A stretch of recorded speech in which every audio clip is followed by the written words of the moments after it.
राधे राधे दोस्तों, मैं आपको अवसाना माता का छोटा सा आपको देवी गीत सुनाने जा रही हूँ। पसंद आए तो कमेंट में ज़रूर बताइएगा। ओढ़ी चुनरी और हरिया में मैया फेरी लगावे नगरिया में, मैया फेरी लगावे नगरिया में। ओढ़े चुनरी भोर हरिया में मैया फेरी लगावे नगरिया में, मैया फेरी लगावे नगरिया में। मैया को देखी के सूरज भी जलता, मैया को देखी के सूरज भी जलता।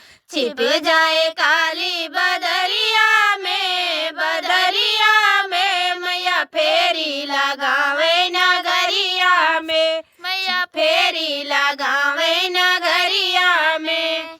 ओढ़ी चुनर भोर हरिया में मैया फेरी लगावे नगरिया में।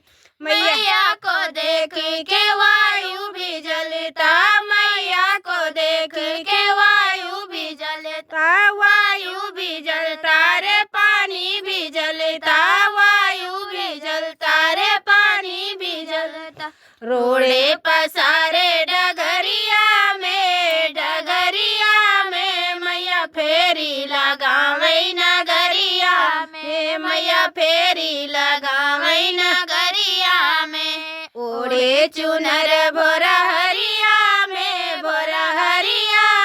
मैया फेरी लगावे नगरिया में, मैया फेरी लगावे नगरिया में।